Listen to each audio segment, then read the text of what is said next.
Apex college Makrana की हिंदी साहित्य की ऑनलाइन कक्षा में आपका स्वागत है। पिछले कालांश में हम चर्चा कर रहे थे उपन्यासों के वर्गीकरण की,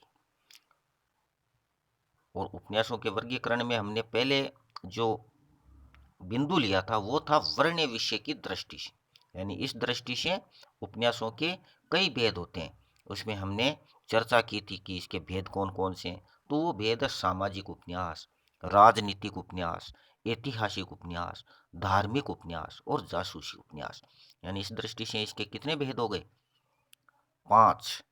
फिर हमने दूसरा पॉइंट लिया था शैली की दृष्टि से। किसकी दृष्टि से? शैली की दृष्टि से। तो उपन्यासकारों की लेखन शैली के आधार पर इनके 4 भेद माने जाते हैं। कितने भेद माने जाते हैं? 4। यानी कथा शैली, आत्मकथा शैली, पत्र शैली और डायरी शैली। इनके बारे में हमने गत कालांश में चर्चा की थी। अब तीसरा जो पॉइंट लेते हैं वो है तत्वों की दृष्टि से। तत्वों की, हम उपन्यास के तत्वों के बारे में अलग से अध्ययन करेंगे, परंतु अभी जो इसका वर्गीकरण हो रहा है उस वर्गीकरण में आप देखिए तत्वों की दृष्टि से। यानी तत्वों के आधार पर अधिकतर विद्वानों ने इसके 3 भेद स्वीकार किए। यानी तत्वों की दृष्टि पर विद्वानकारों ने इसके कितने भेद की विद्वानों ने इसके कितने भेद स्वीकार किए? 3। और वो है घटना प्रधान, चरित्र प्रधान और नाटकीय। यानी उपन्यास घटना प्रधान भी हो सकता है। यानी किसी घटना विशेष को लेकर कोई अगर उपन्यास लिखा जाता है तो वो घटना प्रधान होता है। यानी आपने, अगर आप उपन्यासकार है, उपन्यास लेखक है, तो किसी घटना से प्रेरित होकर, चाहे वो दुखद हो, सुखद हो या फिर व्यंग्यात्मक हो, किसी प्रकार की घटना हो, उस घटना को कथानक में के रूप में अपनाकर अगर आप लिखते हैं उपन्यास तो वो घटना प्रधान कहलाता है। या चरित्र प्रधान, या किसी के चरित्र पर कोई चीज लिखी जाती है तो वो चरित्र प्रधान होता है। चरित्र तो होता है मानवीय गुण।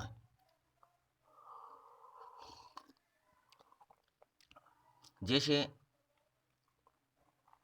एक नाटक है, जैसे नमक का दरोगा, उसका जो नायक है बंशीधर, उसका चरित्र कैसा था? उस चरित्र पर अगर पूरा उपन्यास लिखा गया तो वो चरित्र प्रधान हो गया। जैसे प्रेमचंद जी ने बहुत सारे उपन्यास लिखे, जैसे गोदान है, करबला है, वो करीब करीब चरित्र प्रधान ज्यादा है। यानी उन्होंने चरित्र पर ज्यादा बल दिया है। और तीसरा होता है नाटकीय। नाटकीय आप समझते हो, यानी नाटक के रूपांतरित रूप को नाटकीय रूप कहा जाता है। जो उपन्यास में अगर स्वीकार कर लिया जाए तो वह नाटकीय उपन्यास कहलाता है। अब चौथा लेते हैं हम परिणाम की दृष्टि से। किसकी दृष्टि से? परिणाम की दृष्टि से। तो परिणाम की दृष्टि से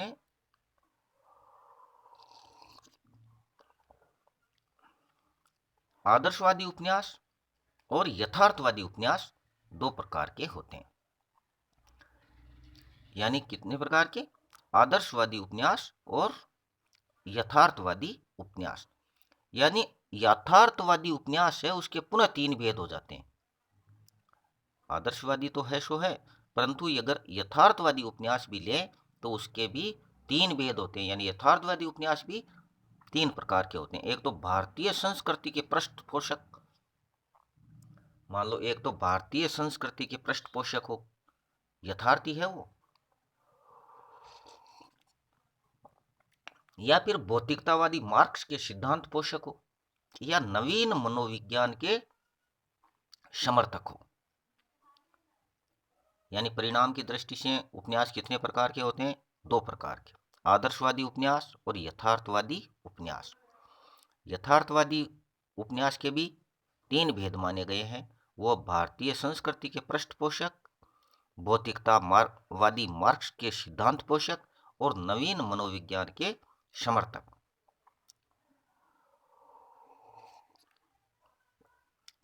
उक्त वर्गीकरण के अतिरिक्त कुछ समालोचकों ने निम्न भेदों का विशेष रूप से उल्लेख किया, इनके अलावा भी।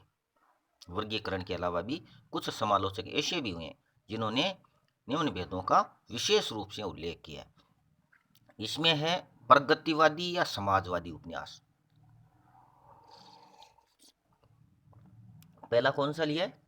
प्रगतिवादी या समाजवादी उपन्यास। प्रगतिवादी और समाजवादी उपन्यास कौन से होते हैं? तो प्रगतिवादी यानी प्रगतिवाद को आपने पढ़ाई है, और समाजवादी यानी समाज के बारे में इस प्रकार के उपन्यास होते हैं वो प्रगतिवादी या समाजवादी उपन्यास कहलाते हैं। प्रयोगवादी उपन्यास है दूसरा रूप। प्रयोगवाद को भी आपने पढ़ा है कि लोगों ने नए नए शब्दों का प्रयोग अपने काव्य में करने लगे, नए शब्दावली आ गई, देशी शब्द भी आए, विदेशी शब्द भी आए। इस प्रकार के जो शब्दों के प्रयोग से जो लिखे गए वो प्रयोगवादी उपन्यास है। व्यंग्यात्मक उपन्यास यानी कोई व्यंग्य पर आधारित हो, व्यंग्य पर आधारित उपन्यास भी व्यंग्यात्मक उपन्यास कहलाते हैं। चौथा लिया है समस्या प्रधान उपन्यास। चौथा कौन सा है? समस्या प्रधान उपन्यास। यानी समस्या प्रधान उपन्यास कौन से होते हैं? जो समस्या पर आधारित हो, यानी किसी प्रकार की एक प्रकार की समस्या को ले लिया गया हो। जैसे मान लीजिए प्रदूषण की समस्या है, उसके विस्तृत रूप की व्याख्या कर दी जाए, या जनसंख्या वृद्धि जैसी समस्या है, या राजनीतिक कोई समस्या है, या फिर ऐसा मान लीजिए कि किसी में व्यक्तिगत कोई समस्या है, उस समस्या के ऊपर अगर कोई लिखा जाए उपन्यास तो वो समस्या प्रधान उपन्यास कहलाता है। इस प्रकार को भी यानी समस्या प्रधान उपन्यास को भी समालोचकों ने एक प्रकार माना है, विशेष भेद माना है। अस्तित्ववादी उपन्यास, पांचवा कौन सा लिया है? अस्तित्ववादी उपन्यास, यानी जो अस्तित्व के ढांचे पर खड़ा हो, यानी कोई ऐसा वर्ग जो अपने अस्तित्व को बचाने के लिए प्रयासरत है, उनको कथानक के रूप में लेकर के अगर कोई उपन्यास की रचना होती है तो वो कहलाता है अस्तित्ववादी उपन्यास। इस प्रकार को भी यानी इस रूप को भी समालोचकों ने विशेष रूप से उल्लेखित किया है। छठा रूप लिया है चेतना प्रवाही उपन्यास। चेतना प्रवाही यानी चेतना का प्रवाह करने वाला, नई चेतना पर आधारित उपन्यासों की भी रचना हुई है। इन रचनाओं को भी चेतना प्रवाही उपन्यास कहा जाता है, और समालोचकों ने विशेष रूप से इनका उल्लेख भी किया है। अब है व्यक्तिवादी उपन्यास, व्यक्ति विशेष पर आधारित, यानी एक जैसे घटना विशेष पर आधारित होता है वैसे व्यक्ति विशेष पर होता है। किसी व्यक्ति का व्यक्तित्व इतना ऊंचा होता है कि उस पर पूरा का पूरा कथानक लिखा जा सकता है। तो इस प्रकार के कथानक को लेकर के अगर किसी उपन्यास की संरचना होती है, रचना होती है, तो वो व्यक्तिवादी उपन्यास कहलाता है। इसमें आठवां लिया है मनोविश्लेषणात्मक उपन्यास। आठवां कौन सा उपन्यास लिया है? मनोविश्लेषणात्मक उपन्यास। मनोविश्लेषणात्मक उपन्यास होता है मन का विश्लेषण करने वाला, यानी किस किस प्रकार की धाराएं मनुष्य के मन में चलती रहती है, अलग अलग प्रकार होते हैं, उनका कथनी और करनी में फर्क होता है, जीवन जीने का तरीका अलग होता है, मनोविकार अलग अलग होते हैं। उन सब को केंद्र में रखकर अगर कोई उपन्यासकार अपने उपन्यास की रचना करता है या अपने कथानक में उनको शामिल कर लेता है या कथा वस्तु में उसको शामिल कर लेता है, और उन्हीं विशेष घटनाओं के आधार पर ही अगर किसी उपन्यास की रचना होती है तो वो मनोविश्लेषणात्मक उपन्यास कहलाते हैं।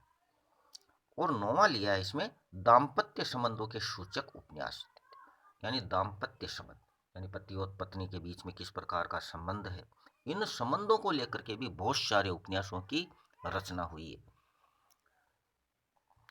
क्योंकि दाम्पत्य जीवन एक विस्तृत क्षेत्र है, और इस विस्तृत क्षेत्र को कथानक के रूप में विशेष तौर से ले लिया जाता है, और उसके आधार पर ही इसको प्रेरित किया जाता है।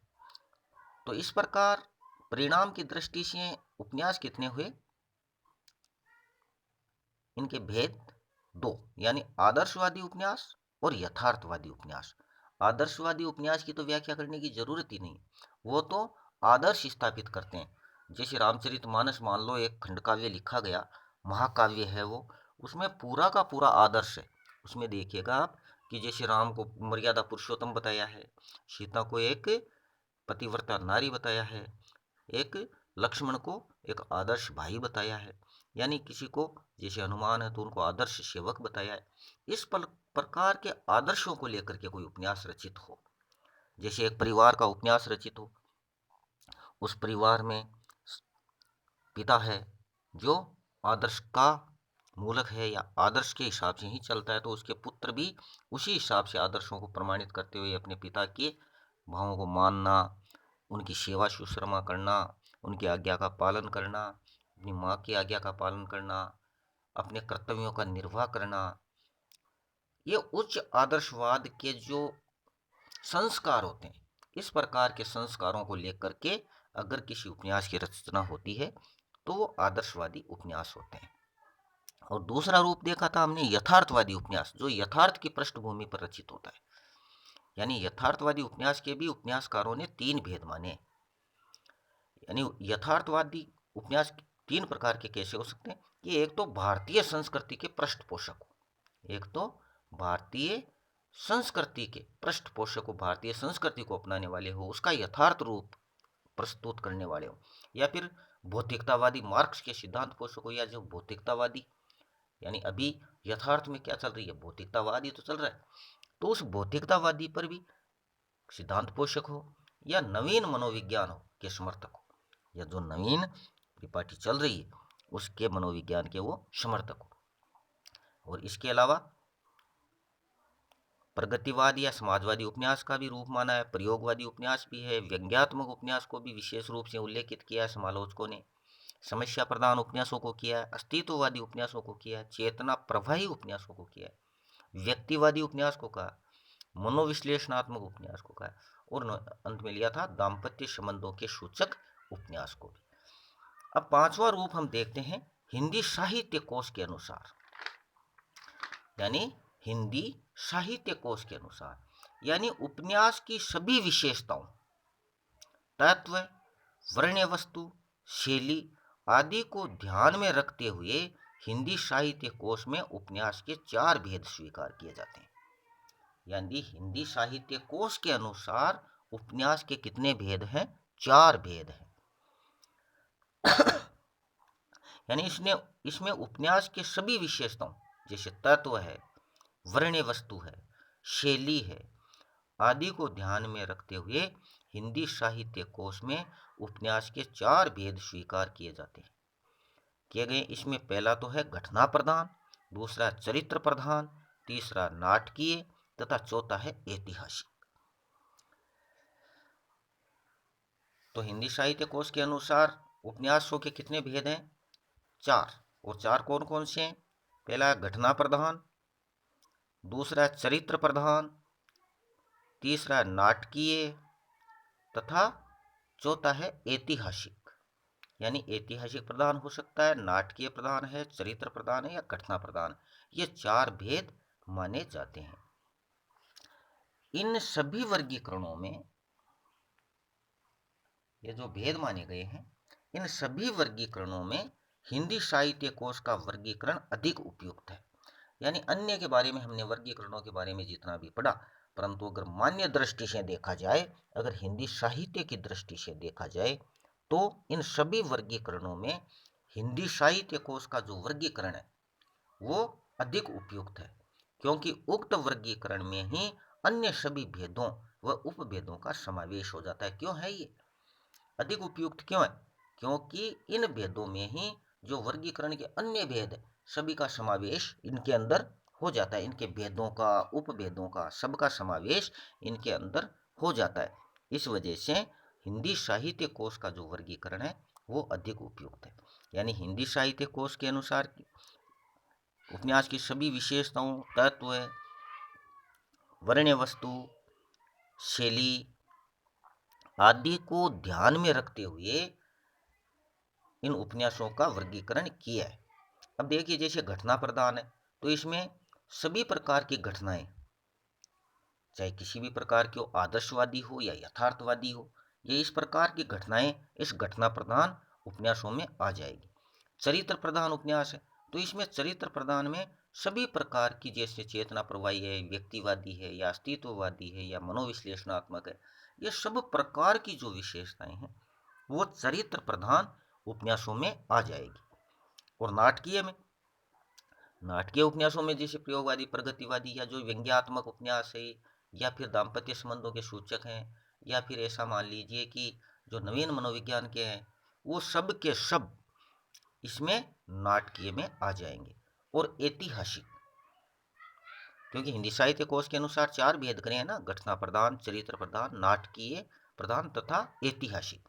तो ऐतिहासिक प्रधान जो उपन्यास है, उन उपन्यासों में अन्य प्रकार के उपन्यास है, जैसे मान लीजिए ऐतिहासिक उपन्यासों में जैसे कुछ भी है, जैसे जासूसी से संबंधित हो, या जैसे भौतिकतावादी से संबंधित हो, या जैसे समस्या से संबंधित हो, या इस प्रकार की मनोविश्लेषण जो भी है, वो सब के सब इसके अंदर आ जाते हैं। इसलिए मुख्य रूप से हिंदी साहित्य कोश के वर्गीकरण को ही अधिक उपयुक्त माना गया है, क्योंकि इनके जो 4 प्रकार हैं, इन चारों प्रकारों में पीछे का जितना भी वर्गीकरण हमने पढ़ा वो पूरा का पूरा इनमें समाहित है, क्योंकि बाकी के उक्त वर्गीकरण में ही अन्य सभी भेदों व उपभेदों का समावेश हो जाता है। इसलिए इस वर्गीकरण को क्या है, सबसे अत्यधिक सुदृढ़ माना जाता है।